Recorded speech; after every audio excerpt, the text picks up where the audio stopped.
queridos hermanos y hermanas del barrio.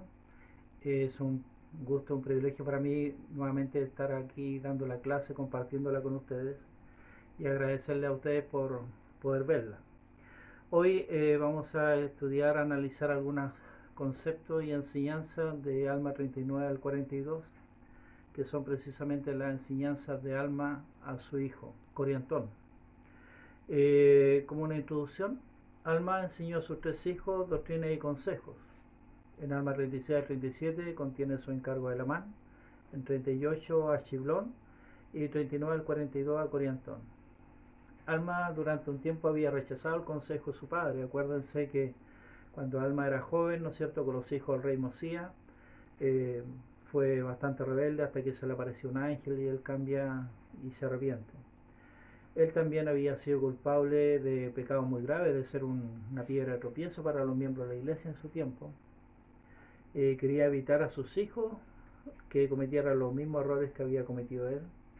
Entonces él se sintió inspirado para aconsejar a sus hijos de una manera individual. Y él se comunicó con cada uno por separado, a través de cartas, diciendo a cada uno de ellos específicamente lo que necesitaban oír individualmente. Entonces es como una introducción a nuestra clase de hoy, y a medida que vayamos leyendo algunos versículos vamos a ir comentando algunas cosas. Alma 39, 1, Ceci, por favor. Hijo mío, tengo algo más que decirte de lo que dije a tu hermano, porque aquí no has observado la constancia de tu hermano, su fidelidad y su diligencia al guardar los mandamientos de Dios. He aquí, no te ha dado un buen ejemplo. Entonces, en el primer versículo, Alma está reprochándole algunas cosas a su hijo y entre otras cosas le dice: no has observado la constancia de tu hermano, su fidelidad y su diligencia en guardar los mandamientos de Dios. ¿No te ha dado él un buen ejemplo? En Alma 39, versículos 2 y 3, sí, por favor. El pecado sexual es una abominación a los ojos del Señor. Porque tú no hiciste tanto caso de mis palabras entre el pueblo de los soramitas, como lo hizo tu hermano, y esto es lo que tengo en contra de ti. Tú seguiste jactándote de tu fuerza y tu sabiduría, y esto no es todo, hijo mío. Tú hiciste lo que para mí fue penoso, porque abandonaste el ministerio y te fuiste a la tierra de Sidón, en las fronteras de los lamanitas, tras la ramera Isabel. Bien, entonces pongamos en contexto esto. Imagínense que el hijo del profeta, en este caso el que está a cargo de la iglesia, el representante del Señor, el siervo del Señor, su hijo, ¿no es cierto?, abandona su misión. Recuerda que ellos fueron entre los soramitas para predicarle el Evangelio y Coriantón abandonó su misión. Y no solamente eso, sino que entre otras cosas se fue a la tierra de Sirón, ¿no es cierto?, en la frontera con los lamanitas, tras la ramera Isabel. Lo que está marcado aquí con rojo, ¿no es cierto?, es ahí donde está ubicada la tierra de Sirón. Y la verdad es que es una situación bastante delicada y compleja.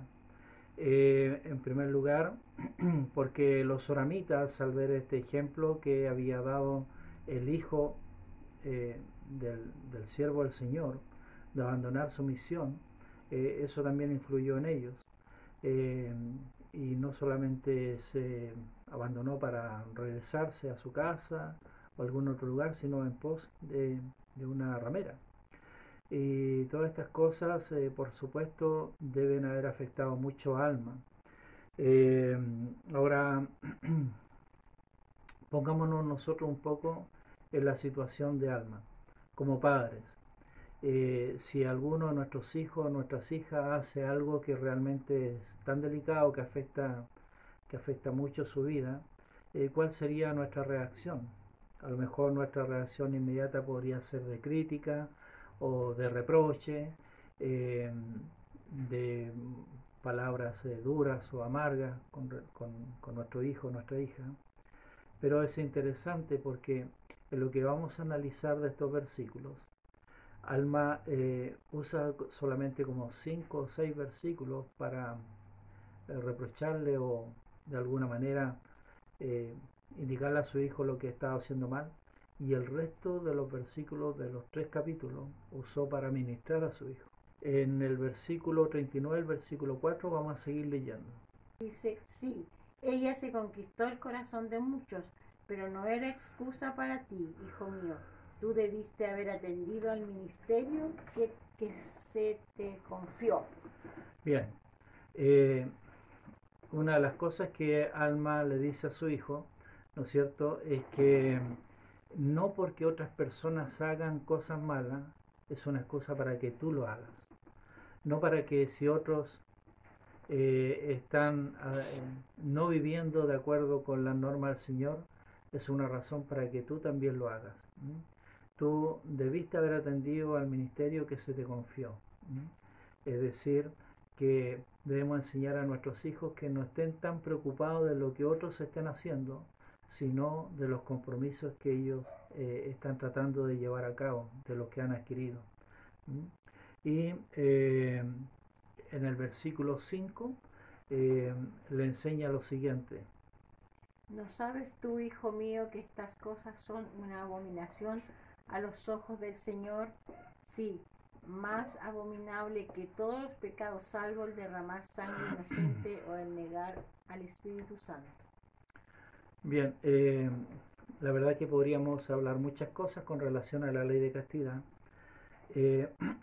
pero deseo dedicar el tiempo de la clase para analizar otros aspectos, y no significando que la ley de castidad no sea todo lo importante. Vamos a tocar algunas cosas, y entre otras cosas que Alma le enseñó a su hijo que existen 3 pecados que son realmente mucho más notorios o notables que los otros. Primero, el pecado contra el Espíritu Santo. Segundo, el derramar sangre inocente. Y tercero, el adulterio y la fornicación. Dice que el pecar contra el Espíritu Santo es de naturaleza inadmisible, es sufrimiento, el sufrimiento es eterno. ¿Y qué significa la razón por qué esto? Porque esto es negar una visión abierta de Cristo.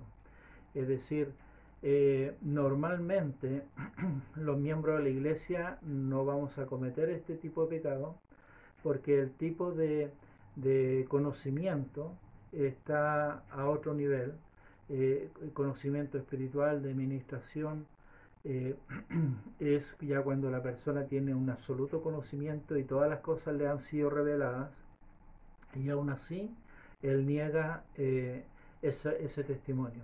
Es como tapar el sol con una mano y decir que el sol no existe. Es ese tipo de conocimiento en la persona que puede pecar contra el Espíritu Santo y negarlo.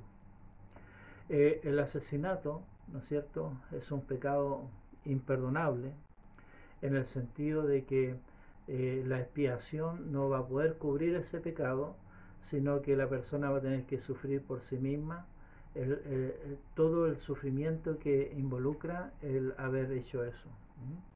El sufrimiento, dice, será hasta el fin del milenio.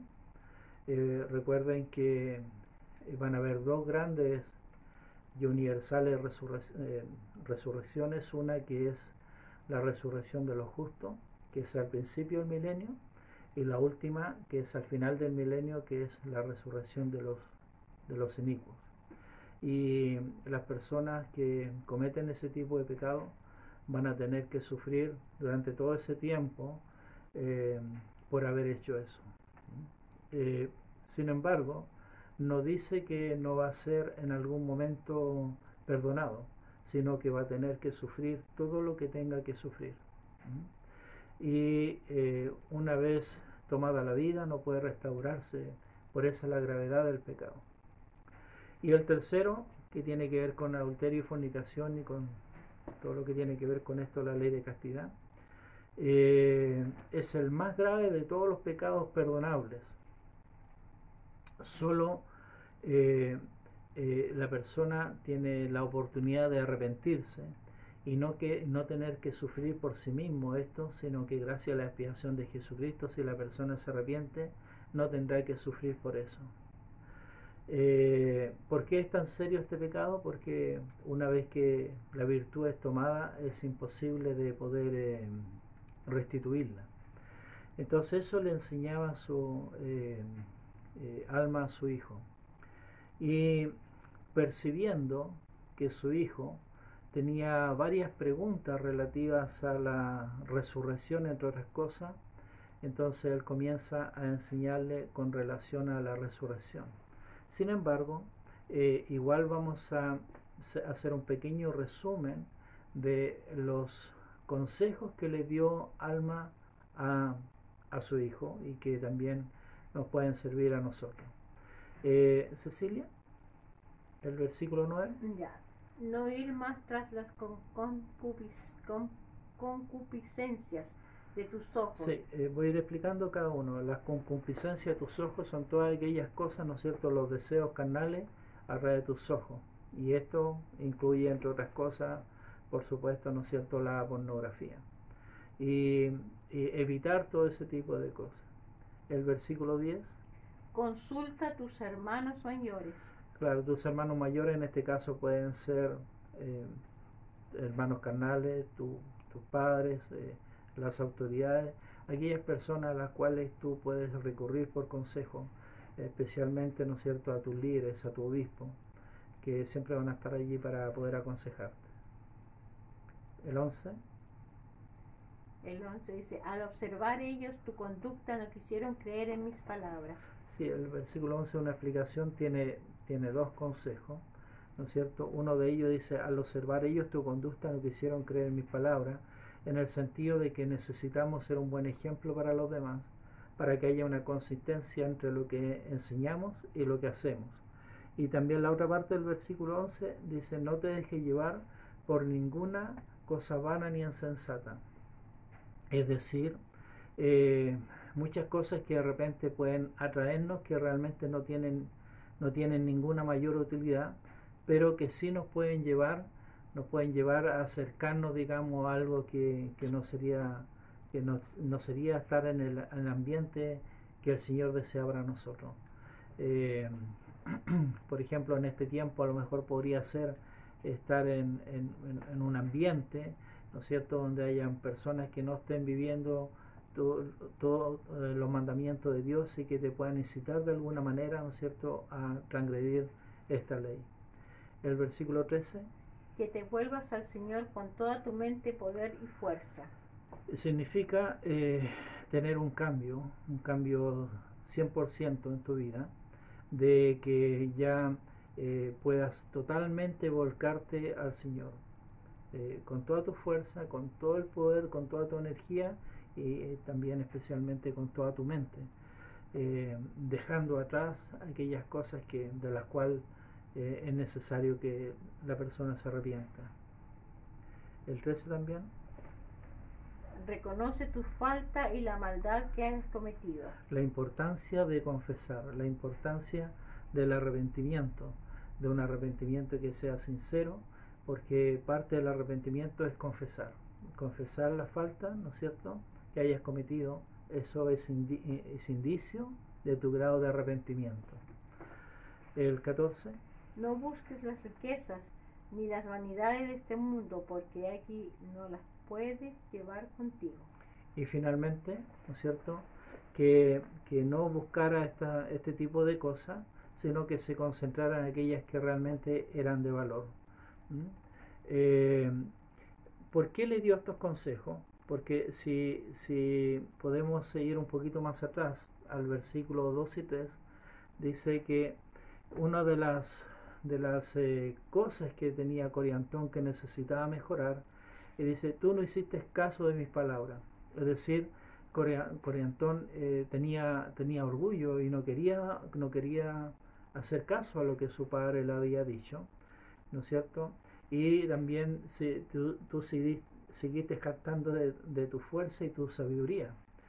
Eso significa, ¿no es cierto?, que él está en una condición muy propensa a caer, porque estaba con todo su orgullo y no deseando, ¿no es cierto?, el camino, seguir el camino de la humildad. Entonces, todas estas cosas le llevaron a caer, le llevaron, ¿no es cierto?, a transgredir, y esos son síntomas previos a la caída. Bueno, después de darle estos sabios consejos, Alma sintió que su hijo tenía algunas preguntas con relación a la resurrección. La resurrección es un tema bien interesante. Recordemos que entre otros Abinadí, ¿no es cierto?, y el rey Benjamín enseñaron con relación a la resurrección.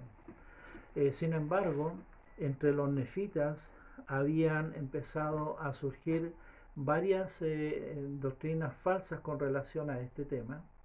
Y recordemos que del lugar que ellos vinieron, que era de Israel, entre otros estaban los saduceos, los cuales no creían en la resurrección. Neor enseñó cosas similares, y también entre los soramitas existían creencias contrarias a lo que era la doctrina del Señor con relación a este tema.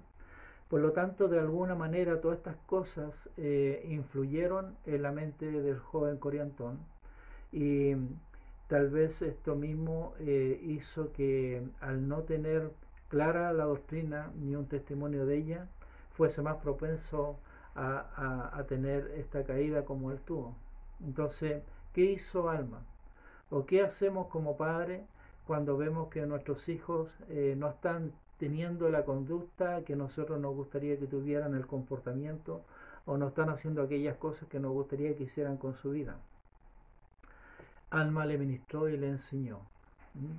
Y lo que hizo es compartir más abundantemente la doctrina del plan de salvación. Se le llama de varias maneras plan de salvación. Ceci, ¿podría introducirnos al tema, por favor? El plan de la restauración, Alma 41.2. El gran plan de salvación, Alma 42.5. El gran plan de felicidad, Alma 42.8. El plan de la redención, Alma 42.11. El gran plan de misericordia, Alma 42.31. La muerte y la resurrección, Alma 41. El arrepentimiento y la restauración, Alma 41.1. Y la justicia y la misericordia, Alma 42.1. Bien, al plan se le conoce de varias maneras, como el de restauración, salvación, felicidad, redención, misericordia, pero es el plan del Señor. Y de eso Alma empieza a enseñar a su hijo. El capítulo 40 habla acerca un poco de eso, de la muerte y la resurrección. El 41, el arrepentimiento y la restauración. Y el 42, la justicia y la misericordia. Nosotros vamos a poder tocar solamente algunos conceptos de la muerte y la resurrección y la restauración, porque no tenemos tanto tiempo como para tocar los otros temas, los cuales igual le invito a que ustedes puedan seguir estudiándolo y leyéndolo en su casa. Bien, con relación a esto, en el capítulo 40, el versículo 11, comienza, Ceci, por favor. Ahora bien, respecto al estado del alma entre la muerte y la resurrección, he aquí, un ángel me ha hecho saber que los espíritus de todos los hombres, en cuanto se separan de este cuerpo mortal, sí, los espíritus de todos los hombres, sean buenos o malos, son llevados de regreso a ese Dios que les dio la vida. Bien, entonces este versículo enseña, ¿no es cierto?, que él tuvo el conocimiento de un ángel que le enseñó con relación a este tema. Solamente quisiera hacer un comentario que Alma compartió de todas las cosas que él sabía, que conocía, pero igual habían algunas cosas que inclusive él la escribió, dice que hay algunas cosas que él no sabía, y tal vez no teniendo el privilegio de todo el conocimiento que nosotros en este tiempo tenemos con relación a estos temas. Sin embargo, vamos a irlo complementando con algunas cosas que nosotros sabemos ahora debido a la restauración del Evangelio, y analizando algunas de sus palabras. Entonces dice, los espíritus de todos los hombres, en cuanto se separan de este cuerpo mortal, que básicamente eso, la muerte es la separación del cuerpo y el espíritu, También alma a veces menciona la palabra alma en el sentido de espíritu. Nosotros sabemos que el alma es el cuerpo más el espíritu. Sin embargo, aquí también se usa en el sentido de espíritu, en alguna lectura para que la vayamos entendiendo.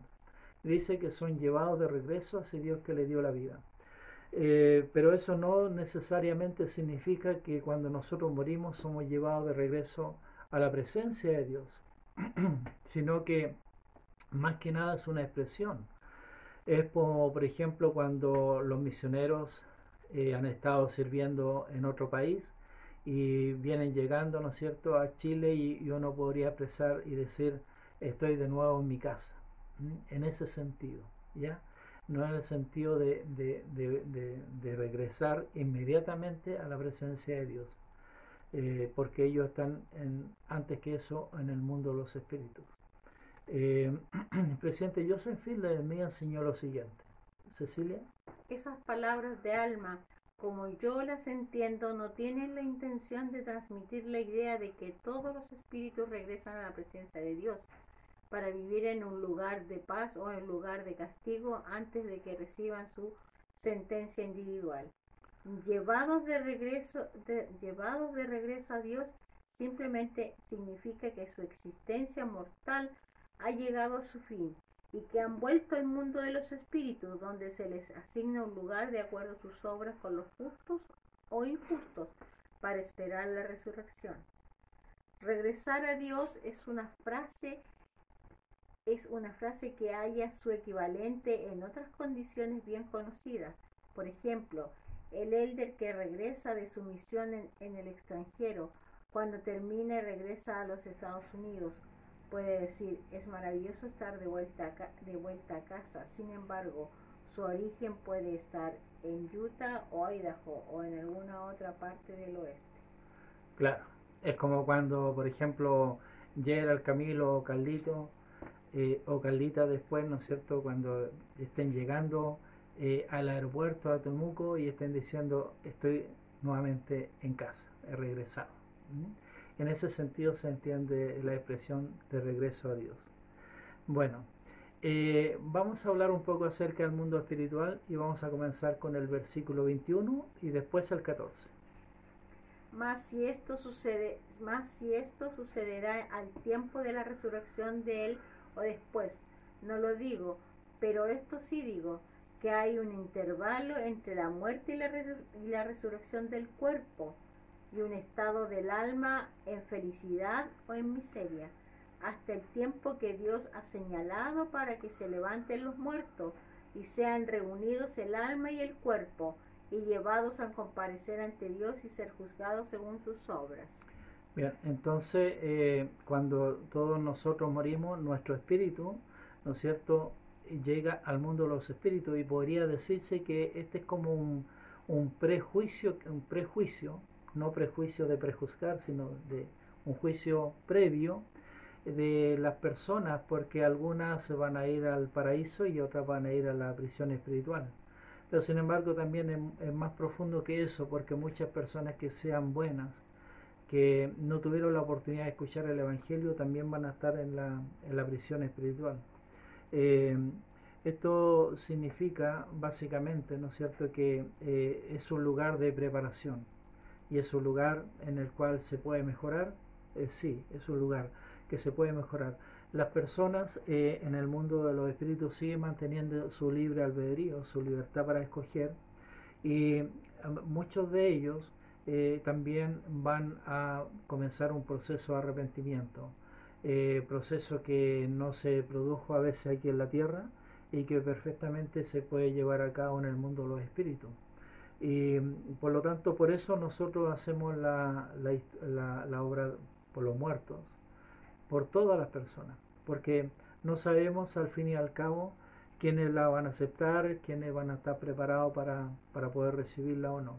Pero todas las personas en ese lugar todavía tienen la oportunidad de irse arrepintiendo y cambiando su vida. El versículo 14 es ese.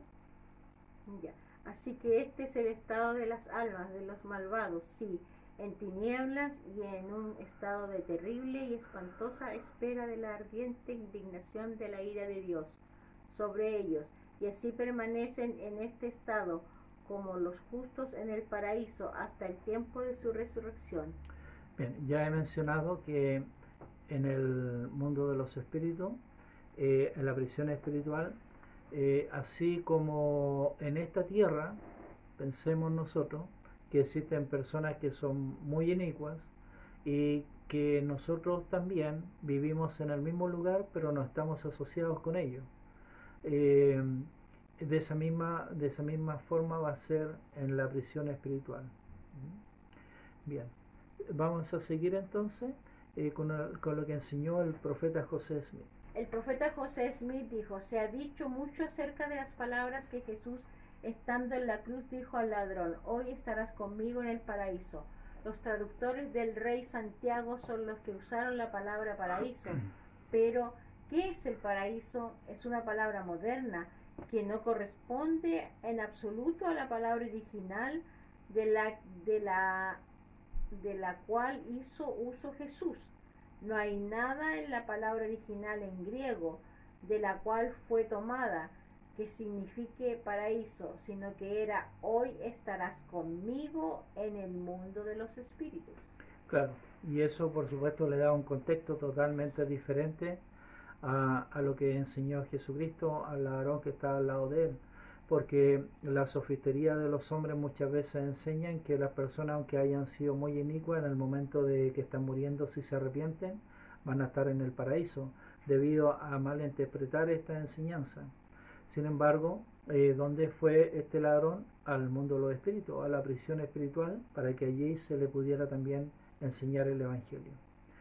Y si se arrepentía, bueno, eso ya era otra historia y necesitaría un proceso en el cual, ¿no es cierto?, él también podría cambiar su vida. El presidente Yan dijo lo siguiente: ¿cuál será la naturaleza de nuestras actividades en un estado del ser en el que vamos a tener más vigor y un mayor grado de inteligencia del que poseemos aquí? ¿Vamos a tener trabajo? ¿Tendremos placer en nuestro trabajo? ¿Tendremos algún objetivo que buscar o vamos a sentarnos y cantar juntos en una eterna felicidad?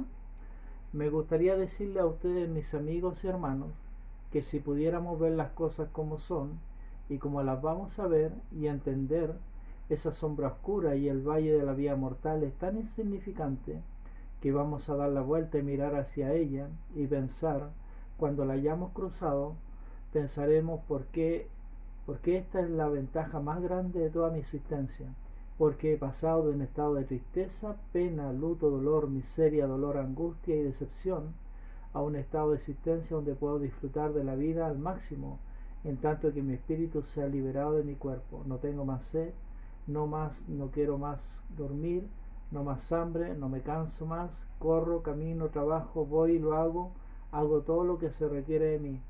Nada de dolor o cansancio, estoy lleno de vida, lleno de vigor y disfruto de la presencia de mi Padre Celestial por el poder de su Espíritu. Qué maravillosa la declaración del presidente Yan, ¿no es cierto? Se imaginan, yo mientras leía me imaginaba cómo va a ser ese lugar, sin ninguna de estas problemas que a veces tenemos de dolor, cansancio y tantas otras cosas más que de repente tenemos, enfermedades, etcétera. Y estaré lleno de vida, dice, lleno de vigor y disfruto de la presencia de mi Padre Celestial por el poder de su Espíritu. Qué maravilloso este lugar.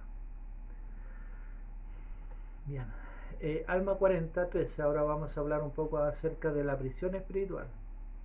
Y entonces acontecerá que los espíritus de los malvados, sí, los que son malos, pues he aquí, no tienen parte ni porción del Espíritu del Señor, porque escogieron las malas obras en el lugar de las buenas, por lo que el espíritu del diablo entró en ellos y posesionó de su casa. Entonces serán echados a las tinieblas de afuera. Habrá llantos y lamentos y el crujir de dientes, y esto a causa de su propia iniquidad, porque fueron llevados cautivos por la voluntad del diablo. Entonces dice que los espíritus de los malvados no tendrán porción ni parte del Espíritu del Señor, y eso es algo terrible, no tener la influencia del Espíritu del Señor en nuestra vida, porque escogieron, dice, las malas obras en lugar de las buenas. Estos serán echados a las tinieblas de afuera. Bueno, eso a veces se confunde con el concepto de dónde van finalmente los hijos de perdición, pero en este sentido es que son echados a la prisión espiritual. Y las tinieblas de afuera ahora las entendemos más como el castigo final para aquellos que son los hijos de perdición, que es un concepto diferente, que son aquellas personas que blasfemaron o negaron el Espíritu Santo después de haber tenido esas grandes y maravillosas manifestaciones, y esas personas que se vuelven enemigos contra Dios, esas personas van a tener, digamos, ese castigo final, que son muy pocas y que lamentablemente ese va a ser el destino final según lo que Doctrina y Convenio se nos enseña. Ahora vamos a cambiar un poco el concepto y vamos a hablar acerca de la resurrección, del versículo 21 y 23. Hasta el tiempo que Dios ha señalado para que se levanten los muertos y sean reunidos el alma y el cuerpo y llevados a comparecer ante Dios y ser juzgados según sus obras. El alma será restaurada al cuerpo y el cuerpo al alma, sí, y todo miembro y coyuntura serán restablecidos a su cuerpo, sí, ni un cabello de la cabeza se perderá, sino que todo será restablecido a su forma, restablecido a su propia y perfecta forma. Bien, entonces, bueno, yo la verdad es que no sé muy bien cómo hacer la resurrección, pero sí sé absolutamente y tengo testimonio de que sí va a haber una resurrección de todas las personas. Y mire, imaginen, dice inclusive, ni un cabello de la cabeza se perderá, sino que todo será restablecido. Qué maravilloso será ese momento, el de la resurrección.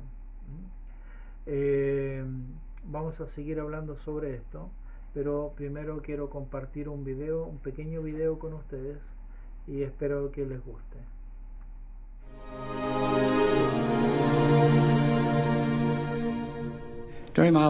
He oído mucho sobre la resurrección en mi vida. Como ustedes, puedo referirme a los eventos del primer domingo de Pascua.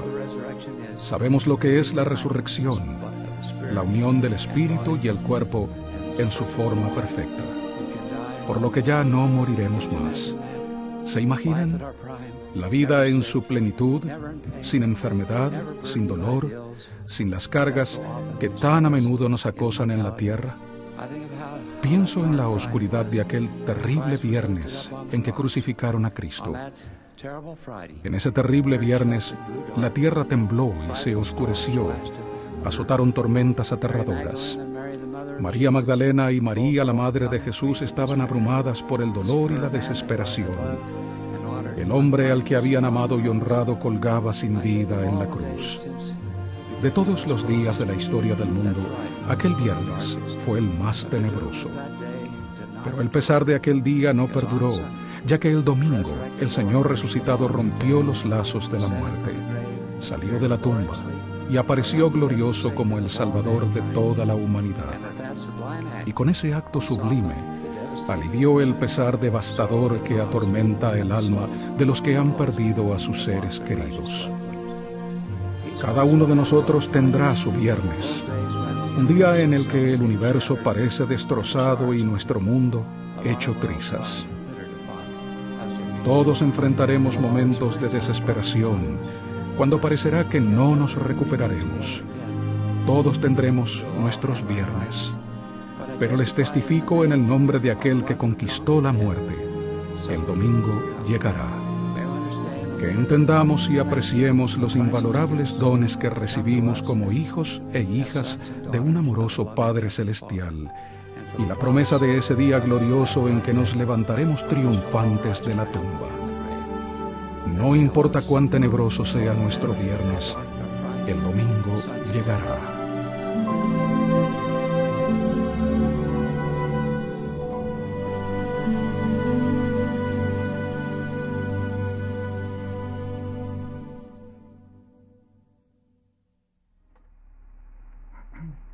Bien, ¿qué les pareció el video? A mí me encantó, ¿no es cierto? Me gusta la reflexión que hace la Alex Wickling de que todos tendremos nuestro viernes, todos tendremos que padecer, todos tendremos que sufrir en algún momento, más de un viernes tendremos sufrimiento, pero dice, te doy mi testimonio que llegará el domingo, y yo me sumo humildemente al testimonio de que llegará el domingo en el cual nosotros podremos regresar nuestro cuerpo a nuestro espíritu, y podremos resucitar. Ese es uno de los mayores mensajes de gozo y felicidad que tiene el Evangelio. Sigamos entonces. Ceci, ¿podrías leer, por favor? Los niños serán resucitados como niños, no como adultos. Más aún, el presidente Joseph Fielding Smith dijo: José Smith enseñó la doctrina de que el infante que yacía en la muerte llegaría a la resurrección como un niño. Y señalando a la madre de un niño sin vida, él le dijo: usted tendrá la alegría y el placer y la satisfacción de criar a este niño después de su resurrección, hasta que llegue a la plena estatura de su espíritu. No hay restitución, no hay crecimiento, no hay desarrollo. Después de la resurrección de la muerte, amo esta verdad, habla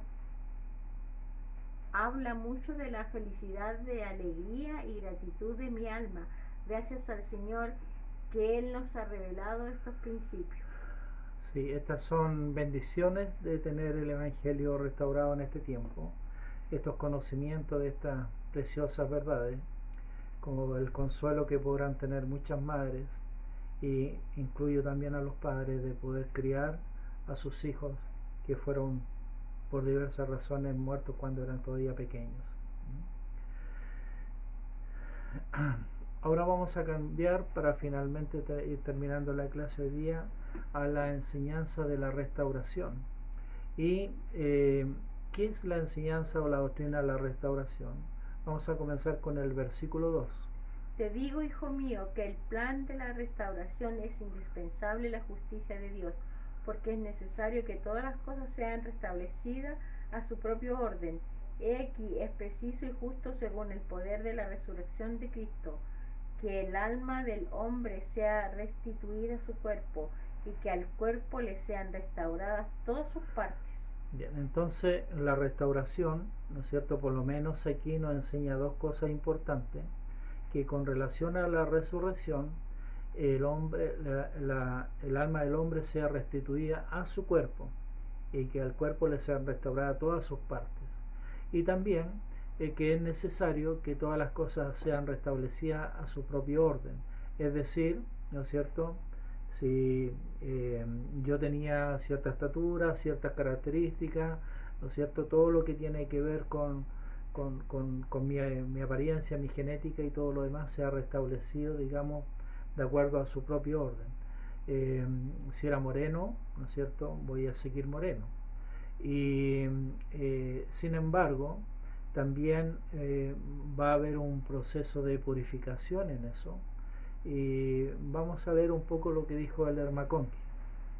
Elder Bruce R. McConkie dijo: como se ve en estas escrituras, la resurrección es una restauración, tanto en la restauración del cuerpo como en la del espíritu, y la restauración del individuo con las mismas características y actitudes mentales y espirituales que tenía en esta vida.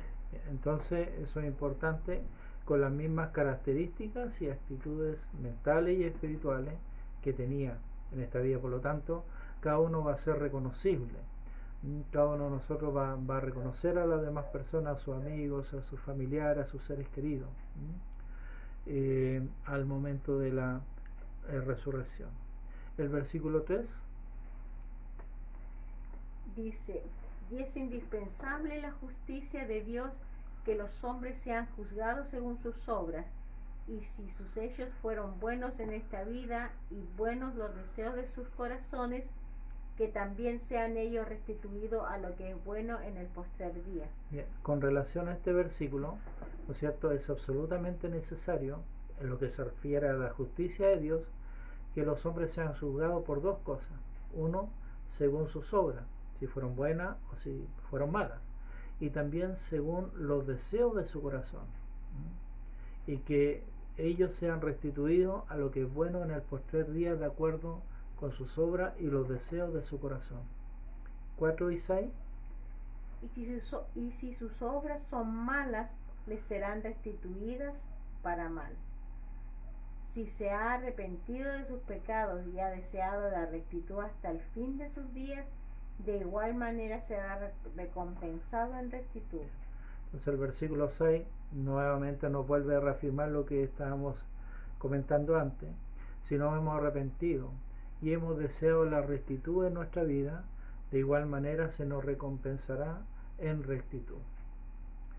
Versículo 7 dice, estos son los redimidos del Señor, sí, los que son librados, los que son rescatados de esa interminable noche de tinieblas, y así se sostienen o caen, pues he aquí son sus propios jueces, ya para obrar el bien o para obrar el mal. Bien, entonces cuando nosotros resucitemos vamos a ser restituidos ya a nuestra condición que merezcamos, y por lo tanto de esta manera ya vamos a ser nuestros propios jueces, ya sea para obrar el bien o para obrar el mal.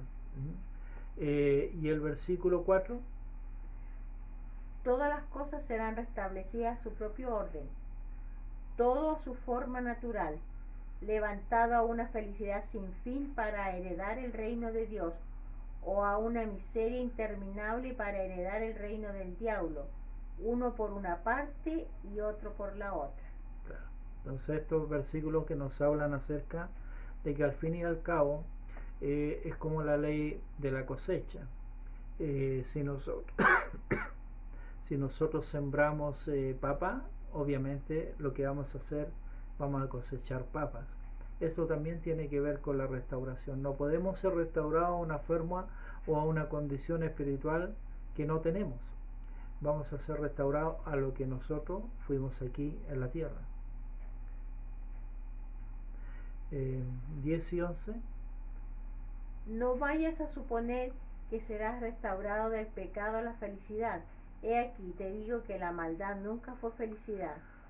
Todos los hombres que se hallan en un estado natural, o más bien diría en un estado carnal, están en la hiel de amargura y en las ligaduras de la iniquidad.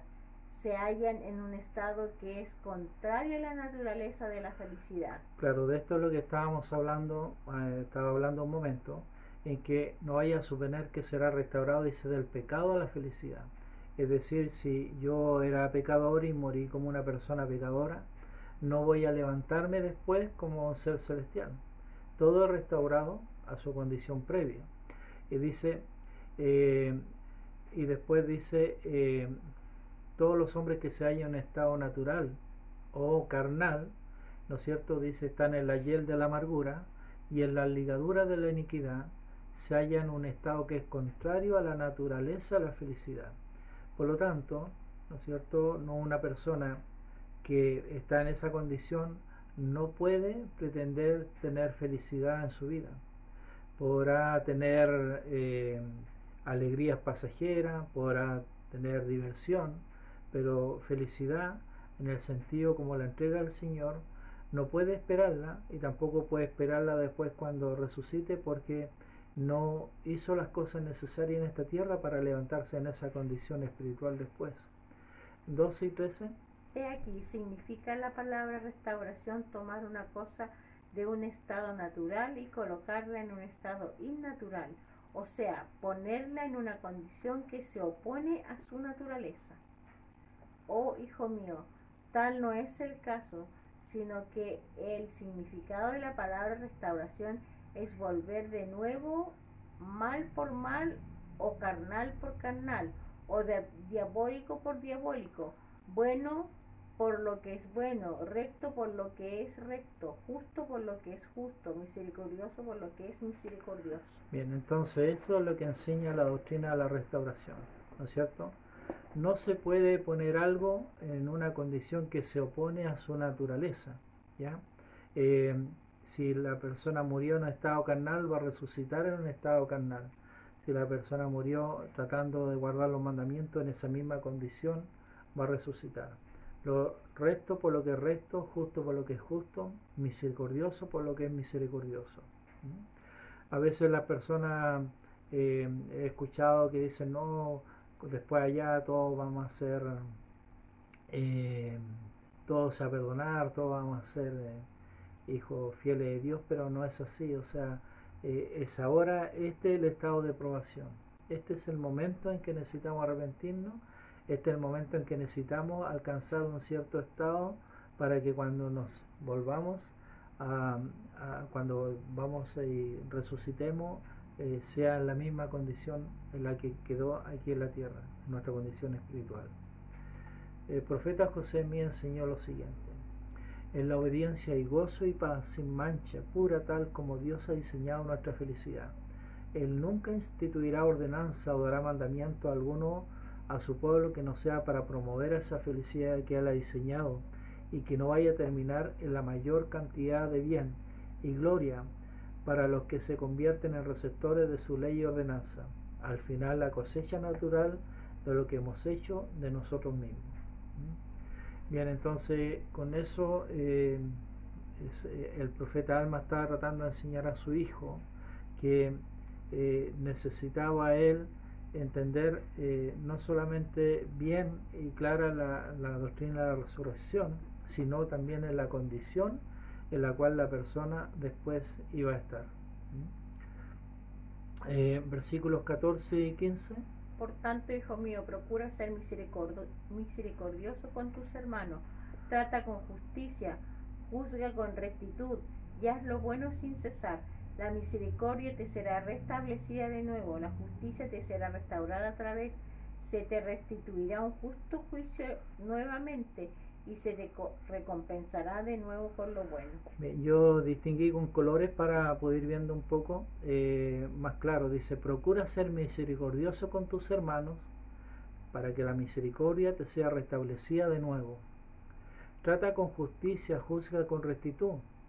La justicia te será restaurada otra vez, se te restituirá un juicio justo nuevamente.